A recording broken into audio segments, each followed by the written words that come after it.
Bonjour à toutes et à tous. Aujourd'hui, je vous propose de vous entretenir quelques minutes sur les conséquences possibles des endométrites et des anustrus sur les performances de reproduction. Ces informations, je les ai tirées de la lecture de l'article récemment, très récemment même, publié par Pinedo et ses collaborateurs dans le Journal of Dairy Science. Une étude qui a été réalisée aux États-Unis dans 16 troupeaux laitiers et qui rassemblait plus ou moins 11 000 vaches. Les critères de diagnostic des endométrites ont été faits sur base d'un examen vaginal réalisé plus ou moins un mois après le vélage. Ont été considérés comme atteints d'endométrite les animaux qui présentaient un écoulement mucopurulent, purulent ou encore un écoulement, je dirais, malodorant, donc un mois après ce vélage. La prévalence de cet état pathologique a été de plus ou moins 26%. Deuxième critère, l'état de cyclicité ou non, donc l'état en fait d'anustrus ou non. Cet état a été caractérisé par un double examen à 40 et à 50 jours postpartum, examen réalisé par échographie.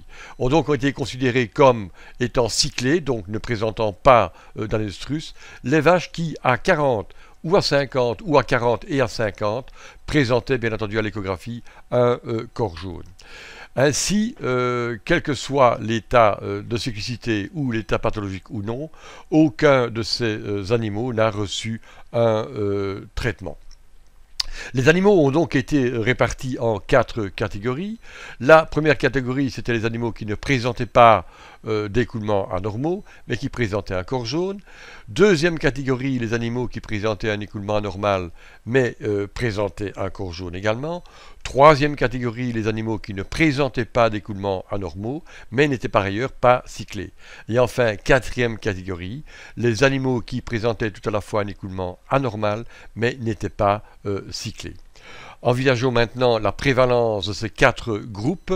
Nous constatons que dans 55% des cas, les animaux sont considérés comme normaux, donc pas d'écoulement anormal et présence d'un corps jaune. Dans 16,2% des cas, les animaux présentaient tout à la fois un écoulement anormal et un corps jaune. Troisième situation, 19% des cas, pas d'écoulement anormal, mais pas de corps jaune non plus. Et enfin, quatrième situation, à peu près 10% des cas, les vaches présentaient tout à la fois un écoulement anormal et une absence de cyclicité. Et donc 2 paramètres ont été considérés pour envisager les effets de ces 2 types de pathologies. Le premier paramètre, ça a été le pourcentage de gestation en première insémination pour chacun de ces 4 groupes ainsi décrits.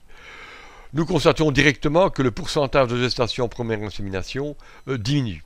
Dans un état tout à fait normal, donc absence d'écoulement normal et cyclicité, 40% de gestation en première insémination. A contrario, on constate que les animaux qui présentaient un écoulement anormal et une absence de cyclicité, donc pas de corps jaune, n'avaient que 16% effectivement de chance d'avoir une gestation lors de la première insémination. Voilà ce qu'il en était pour le pourcentage de gestation.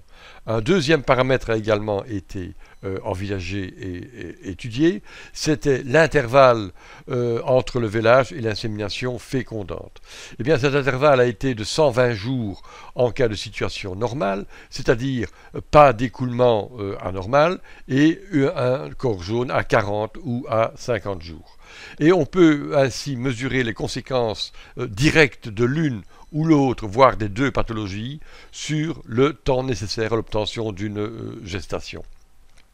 On constate que ce délai est augmenté de plus ou moins 6 jours si la vache présentait un écoulement utérin anormal, de plus ou moins la même durée si elle présentait un anustrus, et on observe un effet cumulatif si tout à la fois elle présentait un écoulement anormal et un état d'anustrus, puisque dans ce cas, l'intervalle entre le vélage et l'insémination fécondante s'est trouvé augmenté de pratiquement, je dirais, un mois.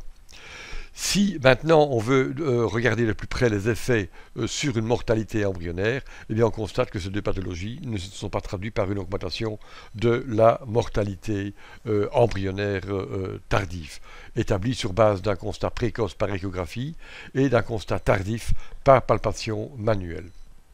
Voilà, quelques chiffres qui reclassent un peu l'importance d'une part de la prévalence effectivement que l'on peut observer des endométrites cliniques et de l'état d'anestrus, mais peut-être les conséquences que cela peut avoir, bien entendu, en termes de performance de reproduction. On sait ainsi donc ce qu'il nous reste à faire, et selon l'adage bien connu, plus tôt ces pathologies seront détectées et voire traitées, et moins, bien entendu, elles vont avoir des conséquences sur les performances de reproduction. À bientôt, si vous le voulez bien, pour d'autres aventures.